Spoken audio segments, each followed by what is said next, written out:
So, here we are. This should be the last lecture on rule based expert systems and the Rete.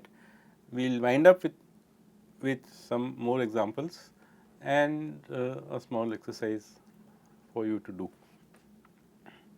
In the last class, we were looking at this 4 objects: the green pyramid, the wands, the dome and the cylinder, and we had seen 14 pieces of data. And once you insert those 14 pieces of data, then they go and sit in the working memory at some location. You can see that there were 4 blocks and all 4 of them have come and sit in this node here, because that is all it is saying, block. And what is the name of the block? The name is a variable. There are 4 tokens sitting here, one with a value whatever the values are, 1, 2, 3, 4 I think. What I have written here is not the value of the attribute x, it is the timestamp of the token. So, these values are all timestamps.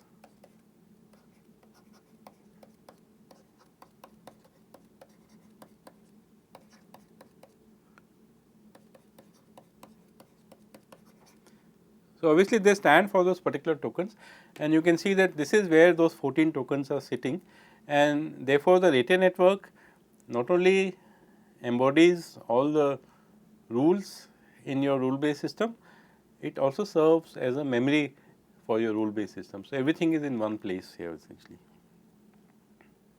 So, let us look at conflict resolution now. So, after you have done the match, which is what we have seen here, you have these 14 working memory elements, and 2 of these 4 rules were matching. If you have done that little bit of exercise, which of those 2 should you select? And that in general is the task of conflict resolution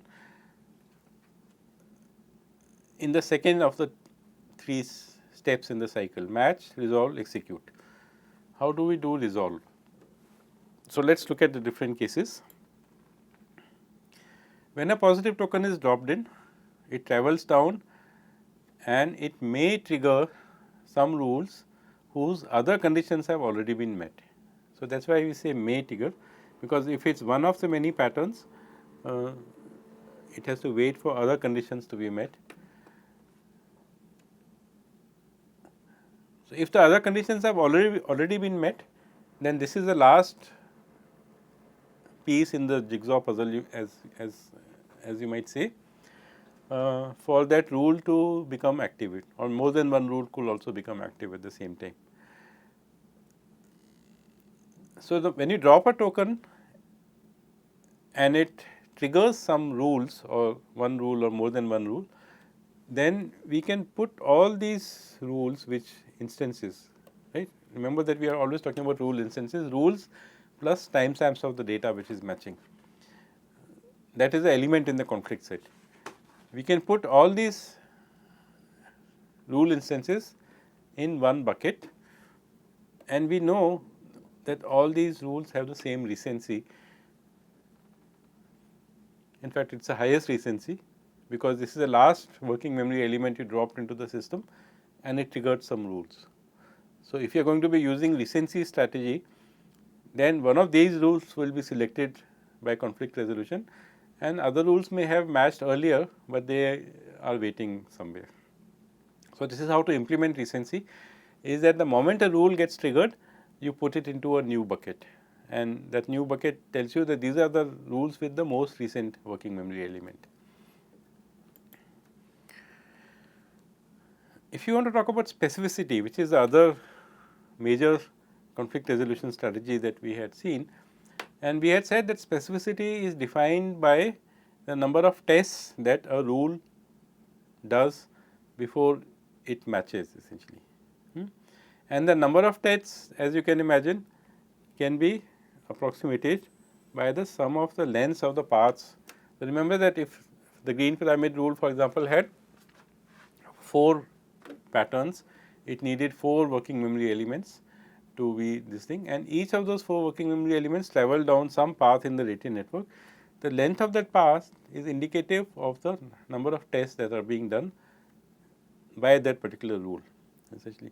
So, if you just add up the lengths of the paths, then you would have a measure of specificity of that rule. So, remember the property of specificity is only a property of the rule. Recency depends upon the data, which data was the last one to be inserted. Specificity simply looks at all the rules and says that of the rule instances that we have, this is the most specific. It can say that simply by looking at the rule, because you just look at the paths which lead up to that rule, add up the lengths, and you have specificity. So, if you want to use specificity as a strategy, you can just maintain a priority queue on the sum of the lengths of this thing and keep taking rules along these things. So, the two major strategies have been taken care of here.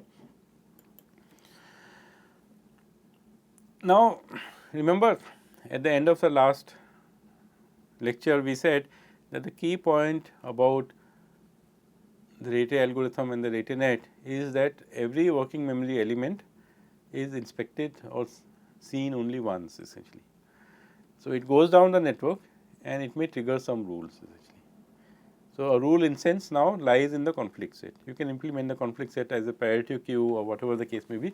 It will be a priority queue in any ways, whether it is recency or specificity, or whether it is MEA, then it has to be a slightly more complex data structure.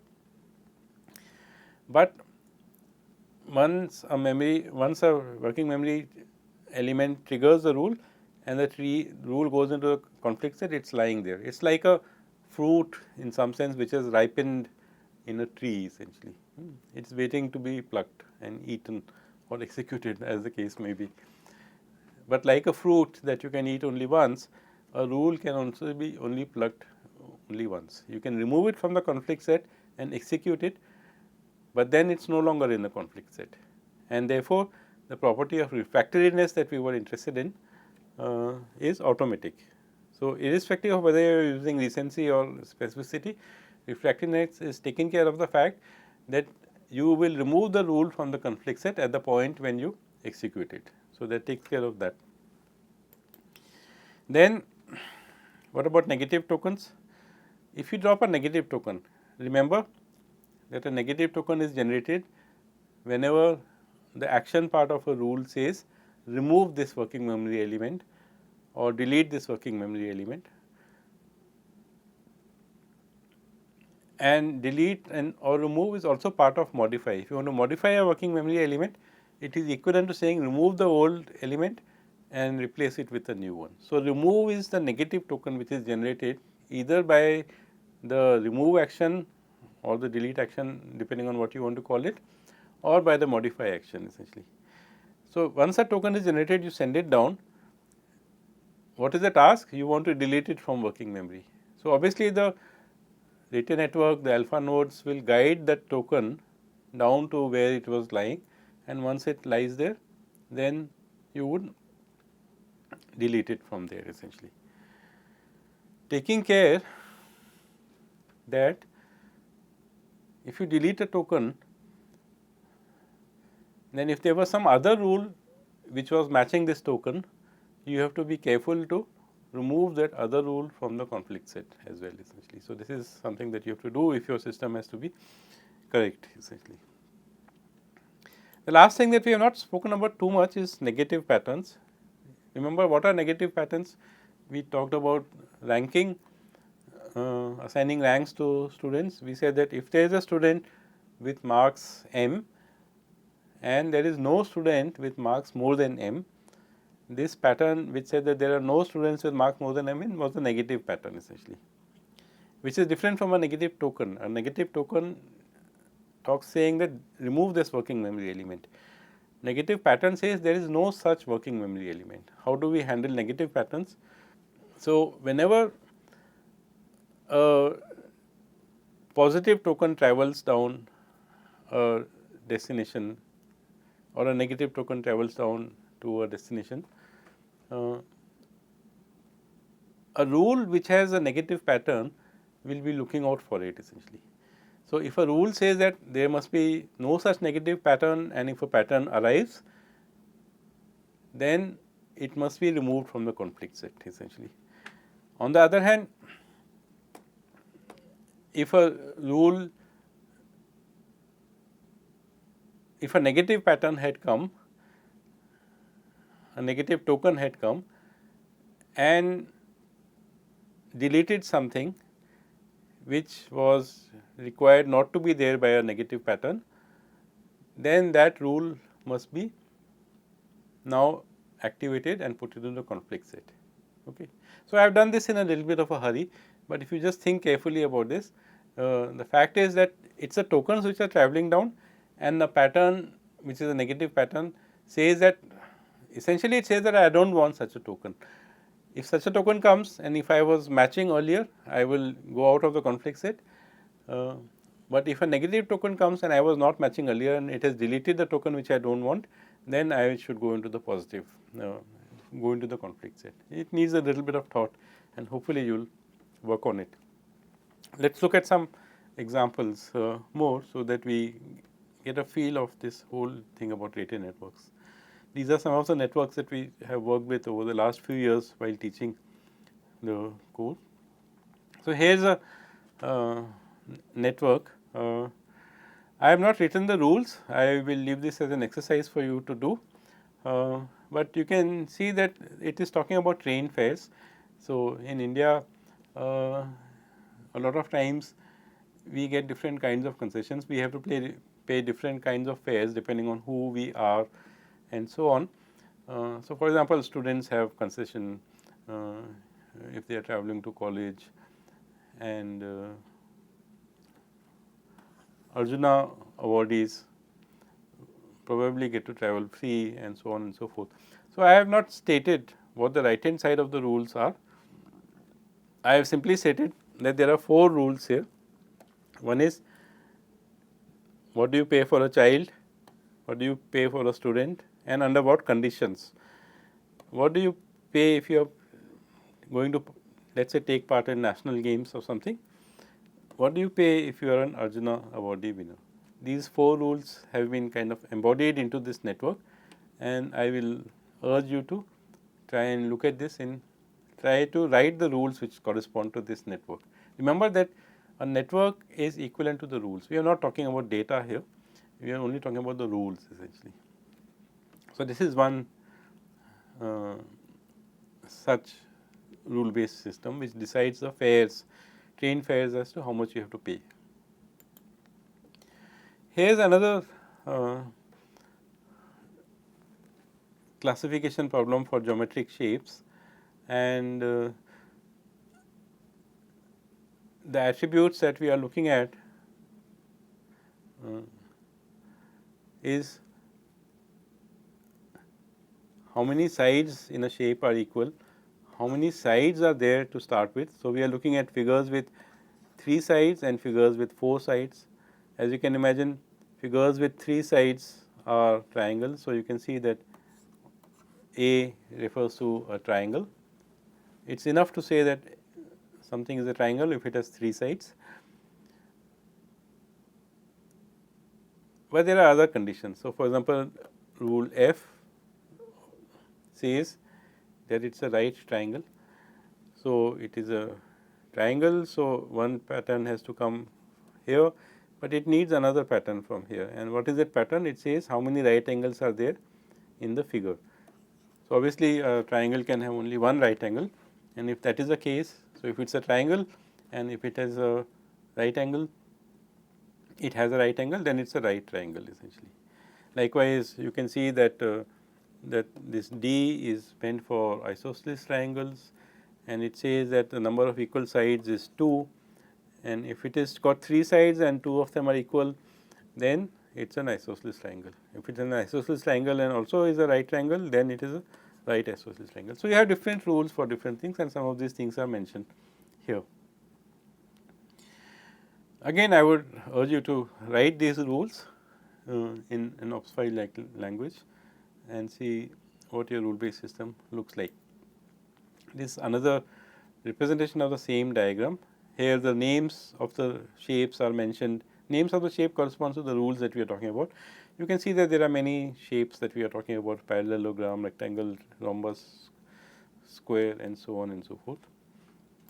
And here is a neater version of the same diagram, thanks to my friend Bhaskaran, who has a tendency to spend a lot of time drawing neat diagrams, and this is one that he had produced at some time ago, but it is the same Rete network. A note on inheritance here essentially. So, inheritance is something, of course, we have not been speaking about in this course at all. We have been talking about search methods for problem solving, and we have been trying to see how search is integrated into different kinds of problem solving activity, for example, in rule based expert systems. But just to mention in the passing, since we just saw this network, you can see that in the network that we just saw, there were two rules, one for a rhombus and one for a square. If you were to write those rules, then they would look like this. A figure with 4 sides and all 4 sides being equal is a rhombus. A figure with 4 sides and all 4 sides being equal and all 4 sides being right angles is a square. Now, I could have easily, in some language, if I could describe it, I could have replaced this part and replace it by saying a rhombus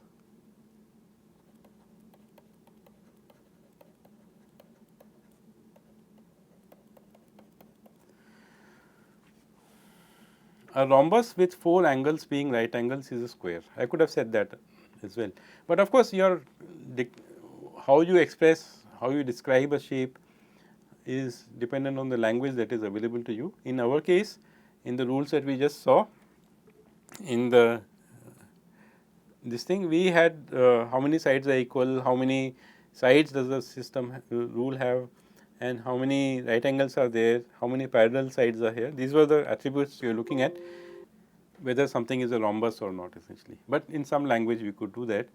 And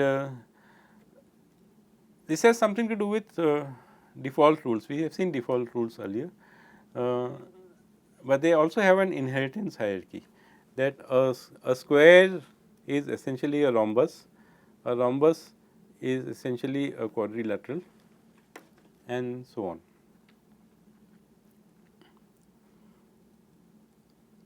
This happens because the quadrilateral rule is above the rhombus rule and the rhombus rule is above the square rule. Now, if you look at these kind of relationships, inheritance hierarchies, default rules, and the subsumption relationship, that a rhombus is a quadrilateral, can be expressed in logic, and it is done also. We are not doing too much logic here, we will do a little bit next week. But we could have expressed it in logic and said that if x is a square, then x is a rhombus. For all x, if x is a square, then x is a rhombus. If x is a square, then x is a quadrilateral. We could have said these things. These things are done actually very succinctly in description logics, which are very popular nowadays because they are the basis of constructing taxonomies, and taxonomies are very useful when we do things on the internet, especially the internet e-commerce and so on. And taxonomies are a part of many this Web 2 and Web 3 kind of applications. And there are these languages like OWL, which some of you may have heard, which are based on something called description logics. We will not have time to do that here, but I will do a little bit of a sales pitch, and if you are interested, you should come to the course which is AI knowledge representation and reasoning, which is offered in the next semester, next offering. There you can talk about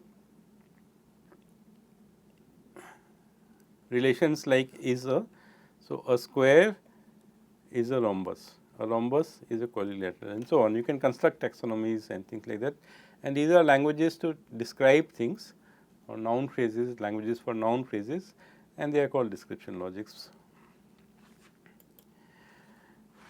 Here is one other example that I mentioned. I had said in the beginning that bank managers would often like to express their loan conditions in some succinct way, and leave some system to take care of whether some applicant is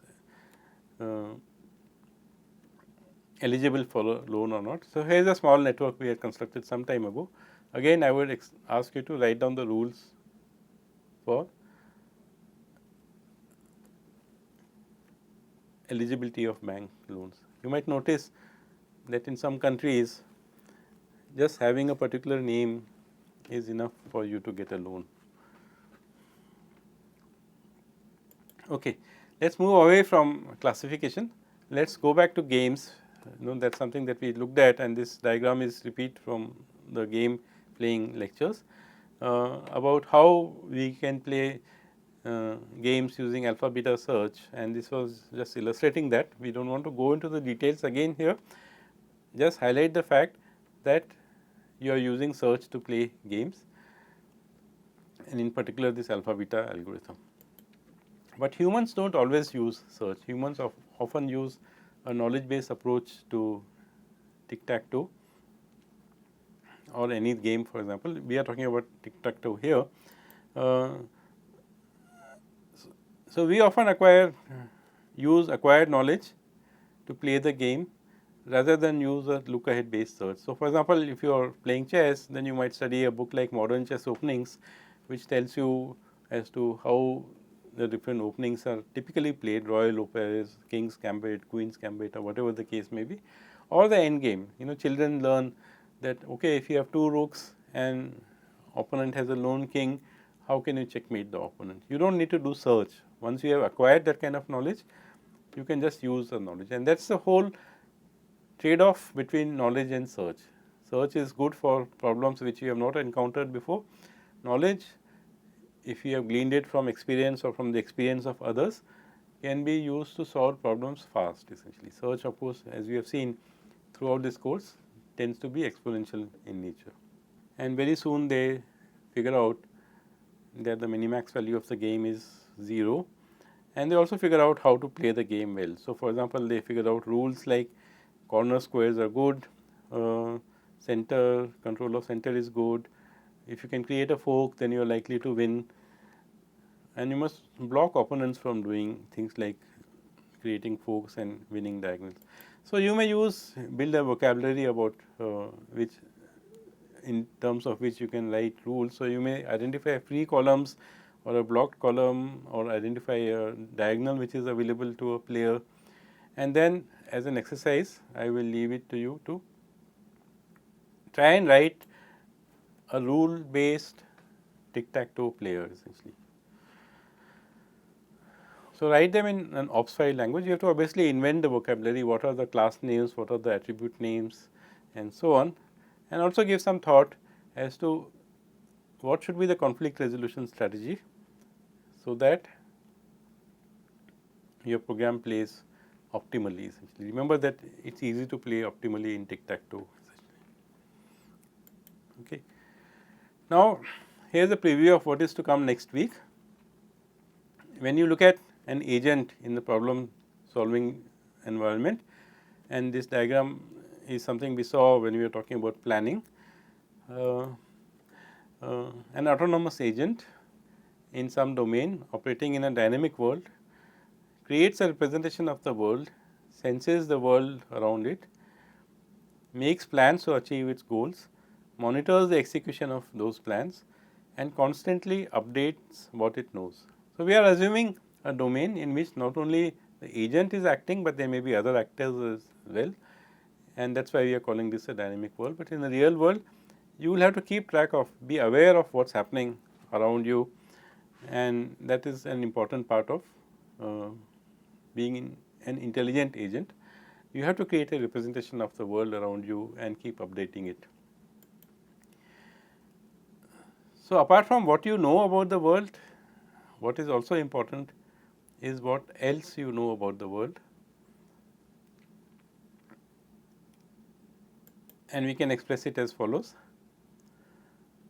that an autonomous agent operating in the dynamic world needs to make inferences about its world. So, you may see something, but based on what you see, you may infer something essentially.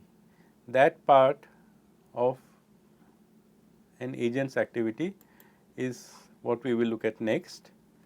A little bit of logic, about a week or so in this course, and we will talk about representation and reasoning in logic, which is another string in the bow of a problem solving agent. So, search is not the only way to solve problems. Memory serves a purpose. Memory serves the purpose of acquiring experience, remembering experience, and there is a whole field called case based reasoning or memory based reasoning, which talks about how to remember things that worked in the past. But also from past experiences, you can distill knowledge into the form of rules, and we have seen already that some aspect of problem solving can be done using only rules. But being able to make inferences is another critical part of being an intelligent agent, and we will spend the next week looking at that. Okay, so we will see you next week.